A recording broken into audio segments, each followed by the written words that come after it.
A Kepler Weber encerrou o primeiro trimestre de 2026 com receita de 318 milhões de reais e, ao mesmo tempo, gerou 56 milhões de reais de caixa líquido, o que representa uma alta de quase 20% na posição de caixa em apenas um trimestre. Só que enquanto isso acontecia, o lucro caiu 33%, o segmento mais importante da empresa despencou 34%, e a ação acumula queda expressiva desde o pico do ciclo. A pergunta que essa análise vai responder é essa: a Kepler Weber está mostrando resiliência real de uma empresa que sabe operar em ciclos adversos, ou os números de superfície estão escondendo um problema estrutural que o mercado ainda não conseguiu dimensionar direito? Estamos analisando o resultado do primeiro trimestre de 2026, encerrado em 31 de março, divulgado em 8 de maio de 2026. Primeiro episódio da série sobre esse ativo. A Kepler Weber é a líder absoluta da América Latina em soluções de armazenagem, processamento e movimentação de grãos. Fundada em 1925, com 100 anos de história, a empresa opera em 5 segmentos: fazendas, agroindústrias, negócios internacionais, portos e terminais e reposição e serviços. No primeiro trimestre de 2026, o resultado mostrou uma fotografia clara do ciclo atual: segmento de fazendas em colapso, negócios internacionais no melhor primeiro trimestre da história e uma gestão de custos que chamou a atenção mesmo com o cenário adverso. O que não está óbvio nos números de superfície é que a queda de receita não conta a história toda. E é exatamente aí que começa a análise. Vamos começar de onde o dinheiro realmente entrou. A receita líquida consolidada foi de 318 milhões e 100 mil reais, uma queda de 10,9% em relação ao primeiro trimestre de 2025. Mas olhar só o total é enganoso. O segmento de agroindústrias cresceu 4,2% e chegou a 105 milhões. Negócios internacionais cresceu 47% e chegou a 62 milhões, o melhor primeiro trimestre da história do segmento. Reposição e serviços entregou 61 milhões, mesmo recuando 16% por conta de uma base comparativa forte do primeiro trimestre de 2025. Só que existe um detalhe importante aqui. O segmento de fazendas, que historicamente é o maior, despencou 34% e ficou em 86 milhões. E portos e terminais caiu mais da metade, para apenas 4 milhões e 900 mil, queda de 54%. Esses dois segmentos sozinhos explicam a maior parte da queda de receita total. Traduzindo, a empresa está num processo de mudança de mix forçada pelo ciclo. O motor que sempre foi mais rápido, fazendas, está em mínima rotação. E os motores alternativos, agroindústrias e internacional, estão acelerando, mas ainda não compensam o volume. O lucro bruto ficou em 66 milhões, com margem bruta de 21%, queda de 3 pontos percentuais versus o mesmo trimestre do ano anterior. E aqui começa a parte mais delicada. Mesmo com tudo isso, a empresa gerou 56 milhões de reais de caixa líquido em apenas um trimestre. O custo dos produtos vendidos caiu 7,5%, praticamente o dobro da velocidade da queda de receita. Isso é eficiência operacional real, não coincidência. Vamos falar de estrutura e governança, porque aqui a Kepler tem alguns pontos que separam ela da média do mercado. A empresa integra o novo mercado da B3 desde junho de 2023, o segmento de mais alto padrão de governança corporativa da Bolsa Brasileira. Tag-along de 100% para todas as ações, sem controle estatal. O capital é privado, com a família Heller controlando diretamente e a Trígono Capital como maior acionista com 15,3% das ações ordinárias. Em março de 2026, o Conselho de Administração aprovou a reeleição do CEO Bernardo Nogueira para um novo mandato de 2 anos, com início em 4 de abril de 2026. Essa continuidade de gestão em meio ao ciclo mais desafiador dos últimos 20 anos é um sinal claro de confiança institucional na condução estratégica. Um dado que merece atenção: a empresa está listada em bolsa desde dezembro de 1980, mais de 45 anos de mercado de capitais. Isso por si só já é um filtro de qualidade institucional relevante. Você está no canal Tese, sua bússola do mercado. Aqui a gente transforma resultados, balanços e narrativas complexas em análises simples e objetivas para ajudar o pequeno investidor a entender o que realmente importa. Então se inscreve no canal, porque toda semana tem uma nova tese profunda sobre empresas da Bolsa Brasileira. Para entender o resultado da Kepler no primeiro trimestre de 2026, é fundamental entender o ambiente em que ele foi gerado, porque o contexto de mercado é excepcionalmente difícil. A taxa Selic está em 14,5% ao ano, próximo do patamar mais alto desde 2015. O crédito rural está mais restritivo e mais caro. E o preço da soja no mercado internacional está bem abaixo do pico de US$ 16 registrado em 2022. E aqui começa a parte que o mercado pode estar ignorando. O Brasil colheu 358 milhões de toneladas de grãos na safra 25-26, um crescimento mesmo com todas as pressões. E a projeção para a safra seguinte é de 359 milhões de toneladas, volume crescendo, margens comprimidas. Isso cria uma situação específica. O produtor precisa de armazenagem, mas está com menos dinheiro para investir. Pensa assim: é como um supermercado que vende mais caixas, mas o dono do armazém está sem capital para ampliar o galpão. A demanda estrutural existe, e isso é o que sustenta o backlog da Kepler, mas a velocidade de conversão em receita desacelerou. Tem um paradoxo nesse resultado que merece atenção especial. A carteira de pedidos, o backlog financeiro, entrou em 2026 com um crescimento de um dígito percentual em relação ao início de 2025. Ou seja, mais contratos assinados, mais projetos na fila. E mesmo assim a receita caiu quase 11%. Como essas duas coisas podem ser verdadeiras ao mesmo tempo? A explicação está na mudança de mix. O backlog cresceu puxado por agroindústrias, projetos de grande porte com ciclos de execução de 1 a 2 anos. Já as fazendas, projetos rápidos de 3 a 6 meses que antes eram reconhecidos mais velozmente, caíram 26% no backlog. O resultado: mais dinheiro comprometido no futuro, menos dinheiro realizado agora. Isso é um paradoxo que o número de receita do trimestre não revela. E o mercado pode estar precificando para o resultado corrente como se fosse tendência, quando na verdade pode ser um vale de transição entre dois ciclos. Agora começam os riscos concretos. O primeiro está no segmento que mais importa para o modelo histórico de receita da Kepler: fazendas, que representa hoje 27% da receita, caiu 34% no primeiro trimestre, com a margem bruta do segmento recuando de 21,5% para 18,5%. O CEO Bernardo Nogueira foi direto no call.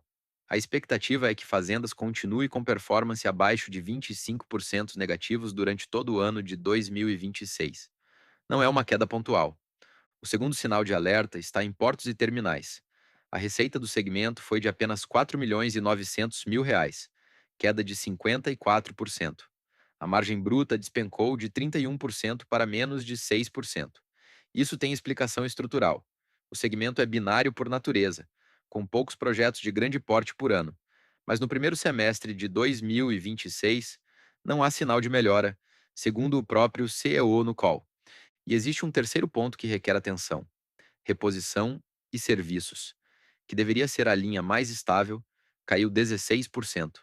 A justificativa é uma base comparativa forte do primeiro trimestre de 2025. O segmento deve retomar crescimento no segundo trimestre, mas esse é o tipo de dado que precisa ser monitorado trimestralmente. Nem tudo que brilha é ouro. E aqui chegamos ao risco mais estrutural dessa tese, aquele que não aparece nos gráficos de receita, mas que vai definir os próximos 2 a 3 anos da empresa. O produtor de soja brasileiro, principal cliente do segmento de fazendas, está com margens nos menores níveis históricos: 2,6% de margem líquida na safra 25-26, com projeção de apenas 1,2% para a safra 26-27. Para comparar, entre 2021 e 2023, essa margem ficou entre 30% e 55%. A queda é de 55% para 1,2%, em menos de 4 anos. E aqui está o verdadeiro risco estrutural. Esse ciclo não está no controle da Kepler Weber. A empresa pode ser eficiente, pode cortar custos, pode ganhar em agroindústrias e internacional. Mas se o produtor de soja não tem caixa, ele não compra silo. É simples assim.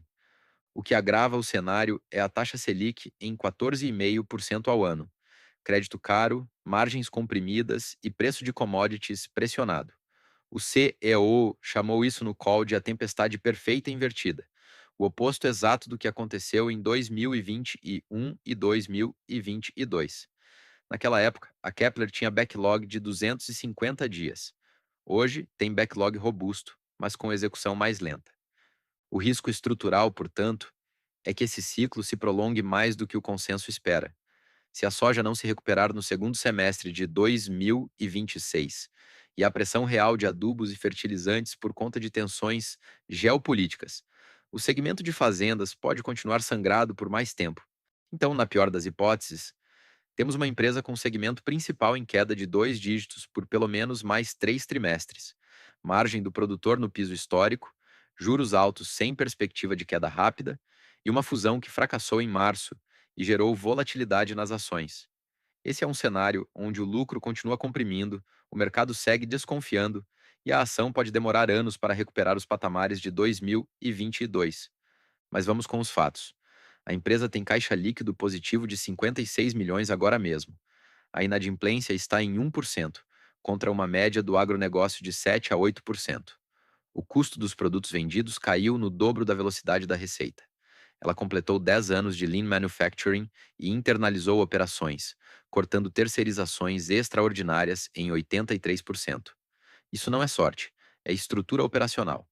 E o backlog com mix diferente pode gerar uma receita mais robusta no segundo semestre, conforme o CEO sinalizou no call. O que muda essa tese negativamente?